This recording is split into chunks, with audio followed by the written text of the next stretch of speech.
নমস্কার বন্ধুরা, বাংলার ইনভেস্টর ইউটিউব চ্যানেলে আপনাদের সবাইকে স্বাগত জানাই। চ্যানেলে প্রথমবার এসে থাকলে চ্যানেলটা অবশ্যই সাবস্ক্রাইব করে রাখবেন। চলুন এই ভিডিওটা শুরু করা যাক। এবং প্রথমেই সবাইকে জানাই গুড মর্নিং, কারণ এই যে ভিডিওটা সেটা কিন্তু এই সকালেই রেকর্ড করছি। আর আজকের সকালটা খুবই গুরুত্বপূর্ণ ছিল। কি কারণে? কারণ ডোনাল্ড ট্রাম্প এই ইরানকে যে একটা থ্রেট দিয়ে রেখেছিলেন যে আজকে ভোরেই এই ইরানের হোল সিভিলাইজেশন তার মৃত্যু হবে, সেই ব্যাপারে বিভিন্ন নিউজ আসার কথা ছিল। হয়তোবা আজকে ভোরেই এই ইরানের উপর আমেরিকা বিধ্বংসী হামলা চালাতো, কারণ এই ইরানকে Donald Trump state of Hormuz খোলার ব্যাপারে বারবার যে বলছিলেন সেটা কিন্তু ইরান মেনে নেয়নি, এবং তার সঙ্গে সঙ্গে আমেরিকার সঙ্গে এই যে ডিল সেটা করতে রাজি হয়নি। এবং এই কারণেই বলেছিলাম আজকের যে ভোটটা সেটা কিন্তু খুব গুরুত্বপূর্ণ হতে চলেছে। তো বন্ধুরা, সেই ব্যাপারেই ব্রেকিং নিউজ সামনে চলে এসেছে। তো কি নিউজ সামনে এলো? এই নিউজটা খারাপ এলো নাকি ভালো এলো? তো বলে দিই, এই যে নিউজটা সেটা কিন্তু খুবই ভালো এসেছে। কি হয়েছে দেখতে পাচ্ছেন, US Iran accept 2 week ceasefire plan as Tehran agrees to reopen Strait of Hormuz.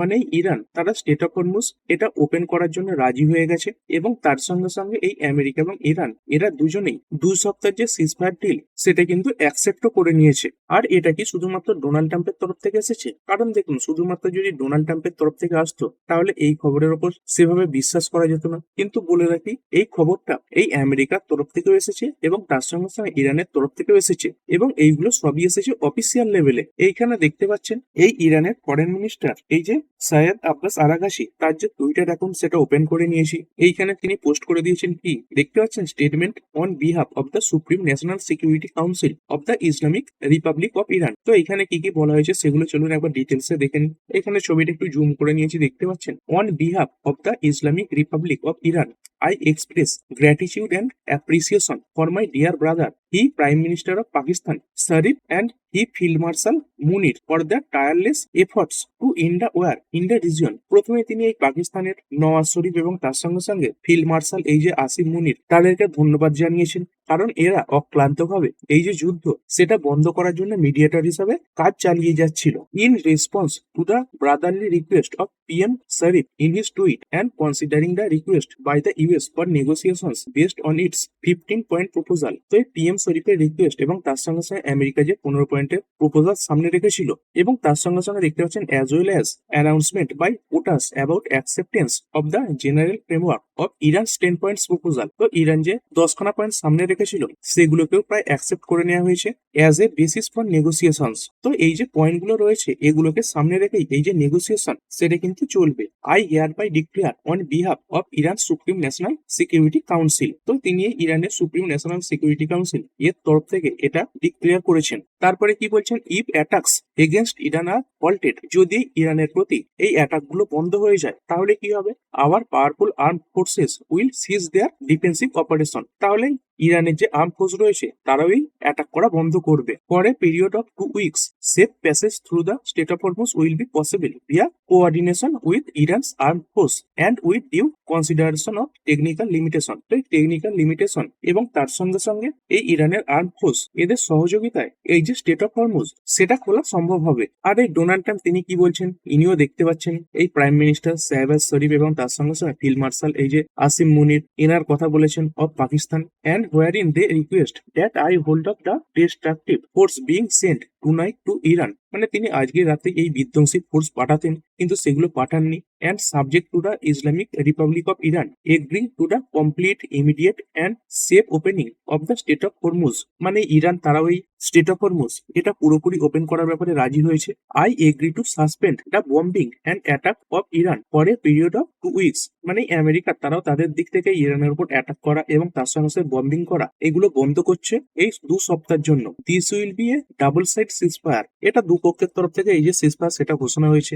The reason for doing so is that we have already met and exceeded all military objective. তিনি এটাই বলছেন, তিনি তার দিক থেকে এই ইরানে অ্যাটাক করার জন্য যে সমস্ত লক্ষ্য সামনে রেখেছিলেন সেগুলো পূরণ হয়ে গেছে, and are very far along with a definitive agreement concerning long term piece with Iran এবং ইরানের সঙ্গে দীর্ঘমেয়াদী চুক্তির জন্য এই যে কথাবার্তা সেটা অনেক দূর এগিয়েছে। We received a 10 point proposal from Iran. এই ইরান তাদের দিক থেকে 10খানা পয়েন্টের যে প্রপোজাল সেটা সামনে রেখেছে and believe it is a workable basis on which to negotiated. তিনি এটাই বলছেন এই যে পয়েন্টগুলো সেইগুলোর বেসিসে এই যে নেগোসিয়েশন সেটা করাই যায়। Almost all of the various points of past contention have been agreed two between the United state and Iran.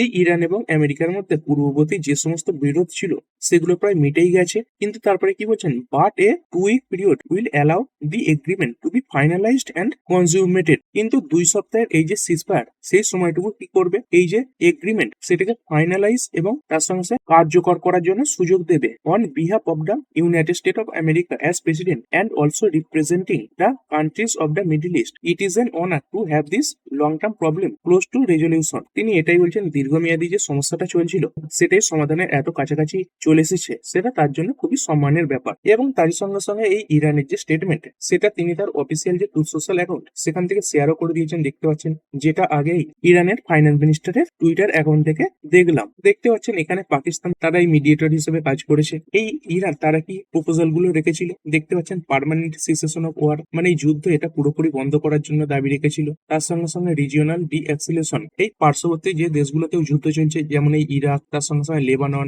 Yemen, এইগুলোর সঙ্গে যুদ্ধ বন্ধ করতে হবে। এবং এই ইসরায়েল তারা যে লেবাননে বর্তমানে বিভিন্ন আক্রমণ চালাচ্ছে সেটা বন্ধ করতে হবে। তারপরে দেখতে পাচ্ছেন ইকোনমিক রিলিফ, তো এই ইরানের উপর আমেরিকার তরফ থেকে যে সমস্ত স্যাংশন লাগানো হয়েছে সবকিছু তুলে নিতে হবে। তার সঙ্গে সঙ্গে রিকনস্ট্রাকশন কস্ট, তো এই যুদ্ধে ইরানের যা কিছু ক্ষতি হয়েছে সেই ব্যাপারে ক্ষতিপূরণ হিসাবে ফুল পেমেন্ট করতে হবে। তার সঙ্গে সঙ্গে নিউক্লিয়ার এনরিচমেন্ট, এই ইরান বলছে এই যে ইউরেনিয়াম এনরিচমেন্ট সেটা করার জন্য তাদের কাছে অধিকার থাকবে, কিন্তু তারা এই কমিটমেন্ট দিতে পারে যে তারা এই নিউক্লিয়ার ওয়েপন এটা তৈরি করবে না। এবং তার সঙ্গে সঙ্গে এই আমেরিকাকে বিভিন্ন রিজিওনাল বেস, মানে এই যে গালফ কান্ট্রিগুলো রয়েছে সেখানে যে সেনা মোতায়েন করেছিল সেগুলো সব তুলে নিতে হবে। আর এই যে স্টেট অফ হরমুজ যেটা দেখতে পাচ্ছেন ইমিডিয়েট বেসিসে ওপেন হয়ে গেছে। এই ইরানের সেনা এবং তার সঙ্গে সঙ্গে আরো কিছু কন্ডিশনের ভিত্তিতে এই যে স্টেট অফ হরমুজ সেটা ওপেন করে দেওয়া হয়েছে। আর এই ব্যাপারে যে কথাবার্তা সেটা কবে থেকে শুরু হবে, দেখতে পাচ্ছেন অফিসিয়াল যে ডেলিগেশন এটা শুরু হবে এই শুক্রবার থেকে, এই 10 এপ্রিল 2026 থেকে। আর কোথায় এই নেগোসিয়েশন চলবে, পাকিস্তানের এই যে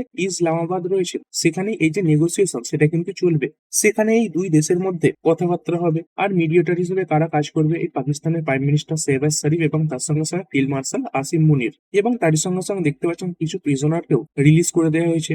as a goodwill gesture, the Iran backed group Kataib Hezbollah released kidnap American journalist Shelly Kittleson. তো এই যে হিজবুল্লাহ গ্রুপটা রয়েছে তারা এই যে আমেরিকান জার্নালিস্ট সেলি কিটেলসনকে বন্দি করে রেখেছিল, তাকে মুক্তিও দিয়ে দিয়েছে। তবেই আমেরিকা ইরান এরা যুদ্ধ বন্ধ করলেও এই যে ইসরায়েল তারা কিন্তু তাদের দিক থেকে ছোটখাটো কিছু অ্যাটাক চালিয়েছে। দেখতে পাচ্ছেন এই অ্যানাউন্সমেন্টের পরেও এই ইউএই এবং তার সঙ্গে সঙ্গে এই যে কাতার, তো এই জায়গাতে ছোট ছোট আক্রমণ এখনো চলছে। আর এতদিন যে যুদ্ধ চলছিল সেখানে ইতিমধ্যেই 3400 জন মানুষের মৃত্যু হয়েছে। তো এই ছিল ব্যাপার। মোদ্দা কথা হচ্ছে 14 দিনের জন্য এই যে সিজফায়ার সেটা ঘোষণা হয়েছে এবং এরপরে 10 তারিখ থেকে এই যে নেগোসিয়েশন সেটা কিন্তু চালু হবে। আর মার্কেটের কিরকম ইম্প্যাক্ট পড়বে, তো তার জন্য প্রথমে দেখতে হবে এই যে অয়েল সেটা। তো এই ক্রুড অয়েলের প্রাইসে হঠাৎ করে বড় পতন দেখতে পাওয়া গেছে, যেমনটা দেখতে পাচ্ছেন এই যে ব্রেন্ট ক্রুড এটা প্রায় 14% কাছাকাছি পড়ে গেছে। এবং তারই সঙ্গে সঙ্গে এই যে ডব্লিউটিআই ক্রুড এটাও 15% উপরে পড়া। তো বোঝা যাচ্ছে যে খুবই ভালো কোনো খবর এসেছে। এবং তারই সঙ্গে সঙ্গে আমেরিকান মার্কেট গতকাল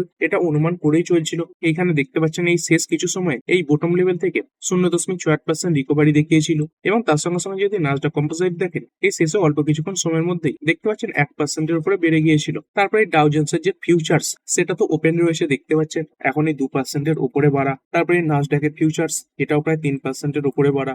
এবং বিভিন্ন মার্কেট যেগুলো ওপেন হয়ে গেছে সেগুলো খুব ভালো সংকেত দিচ্ছে। এইখানে দেখতে পাচ্ছেন জাপানের মার্কেট নিক্কেই শুরুতেই একটা বড় জাম্প দেখিয়েছে, 4.5% কাছাকাছি বেড়ে এই সময় ট্রেড করছে। এবং এরই সঙ্গে সঙ্গে সাউথ কোরিয়ার মার্কেট কোসপি এটাও দেখতে পাচ্ছেন ওপেন হয়েছে, এটাও 5% উপরে ট্রেড করছে। আর আমাদের ইন্ডিয়ান মার্কেটে কেমন কি পারফরমেন্স দেখতে পাওয়া যাবে, প্রথমত আমাদের যে ইন্ডিয়ান মার্কেট সেখানে এই যে ক্রুড অয়েলের প্রাইস এত পড়ে করেছে তার জন্য তো একটা পজিটিভ ইম্প্যাক্ট পড়বেই। আর আমাদের মার্কেটের যে ইন্ডিকেটর রয়েছে এই যে গিভ নিফটি, সেটাও কিন্তু খুব ভালো সংকেত দিচ্ছে। তো যদি গিভ নিফটির পারফরমেন্স বর্তমানে দেখি, তো এই সময় দেখতে পাচ্ছেন এই যে গিভ নিফটি, এটা 3.16% এবং পয়েন্ট হিসাবে 730 পয়েন্ট ওপরে রয়েছে, এবং আশা করা যায় আজকে আমাদের মার্কেটে এর থেকেও ভালো পারফরমেন্স দেখতে পাওয়া যেতে পারে। তবে ভিডিও শেষে আরো একবার এটা মনে করিয়ে দিই যে এটা শুধুমাত্র সিজফায়ার ঘোষণা হয়েছে, মানে পুরোপুরি যুদ্ধ বন্ধ কিন্তু হয়নি। এই 10 তারিখ থেকে যে নেগোসিয়েশন শুরু হবে সেখান থেকে কিন্তু পরিষ্কারভাবে বোঝা যাবে এই যে যুদ্ধ সেটা কি পুরোপুরি ভাবে বন্ধ হলো নাকি আবার এই যুদ্ধ সেটা শুরু হবে। তো ঠিক আছে বন্ধুরা, আশা করছি ভিডিওটা আপনাদের ভালো লেগেছে। আপনি চাইলে এটাকে লাইক এবং শেয়ার করতে পারেন। আর শেয়ার মার্কেট সংক্রান্ত ডেইলি নিউজ আপডেট পেতে চ্যানেলটা সাবস্ক্রাইব করে রাখবেন এবং পাশে থাকা বেল আইকনটি টিপে অল অবশ্যই সিলেক্ট করে রাখবেন, যাতে পরবর্তী ভিডিওর নোটিফিকেশন আপনার কাছে সময় মতো পৌঁছে যায়। আর হ্যাঁ, ভিডিওটি শুধুমাত্র ইনফরমেশন এবং এডুকেশনাল পারপাসের জন্য বানানো হয়েছে। আমি সেবি রেজিস্টার্ড নই, তাই কোনো প্রকার শেয়ারে কোনো প্রকার বাই, সেল, হোল্ড বা অ্যাভারেজ করার কোনো সিদ্ধান্ত নেওয়ার আগে আপনার যে ফাইন্যান্সিয়াল অ্যাডভাইজার আছে তার সঙ্গে অবশ্যই আলোচনা করবেন। দেখা হচ্ছে পরের ভিডিওতে। ধন্যবাদ।